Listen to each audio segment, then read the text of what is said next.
পশ্চিমবঙ্গ মধ্যশিক্ষা পর্ষদের দশম শ্রেণীর ভূগোল প্রথম অধ্যায় থেকে কিছু গুরুত্বপূর্ণ প্রশ্ন এবং উত্তর নিচে বর্ণনা করা হল।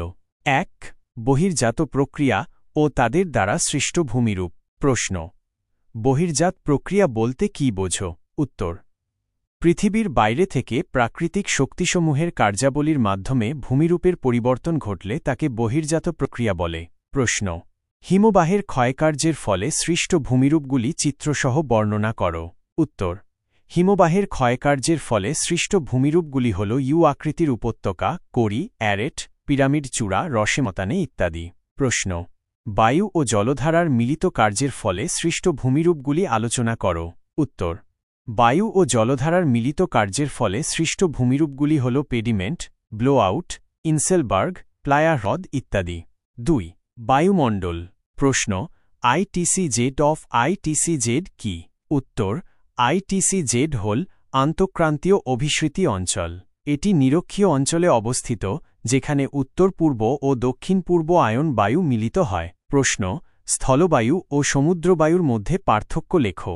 উত্তর: স্থলবায়ু রাতে স্থলভাগ থেকে সমুদ্রের দিকে প্রবাহিত হয় এবং সমুদ্রবায়ু দিনের বেলায় সমুদ্র থেকে স্থলভাগের দিকে প্রবাহিত হয়। প্রশ্ন: মৌসুমী বায়ুর সঙ্গে জেড বায়ুর সম্পর্ক কী? উত্তর: জেড বায়ু মৌসুমী বায়ুর আগমন ও প্রত্যাবর্তনে গুরুত্বপূর্ণ ভূমিকা পালন করে। প্রশ্ন: আপেক্ষিক আর্দ্রতা কাকে বলে? উত্তর: নির্দিষ্ট উষ্ণতায় কোনো বায়ু তার মধ্যে থাকা জলীয় বাষ্পের পরিমাণ এবং ওই উষ্ণতায় বায়ু যতটা জলীয় বাষ্প ধারণ করতে পারে তার অনুপাতকে আপেক্ষিক আর্দ্রতা বলে। ৩. বায়ুমণ্ডল। প্রশ্ন: সমুদ্র স্রোত সৃষ্টির কারণগুলি লেখো। উত্তর: নিয়ত বায়ু প্রবাহ, উষ্ণতার পার্থক্য, লবণতার পার্থক্য, পৃথিবীর আবর্তন ইত্যাদি সমুদ্র স্রোত সৃষ্টির প্রধান কারণ। প্রশ্ন: জোয়ার ভাটার কারণগুলি লেখো।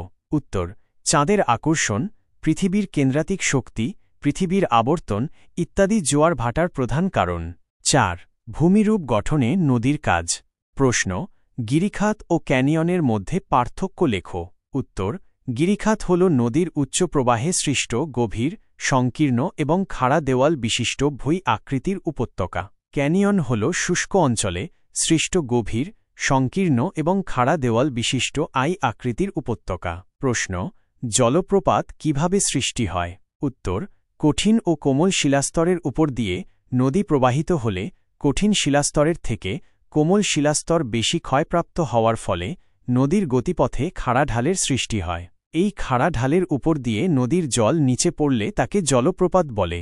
এই প্রশ্ন এবং উত্তরগুলি মাধ্যমিক পরীক্ষায় ভালো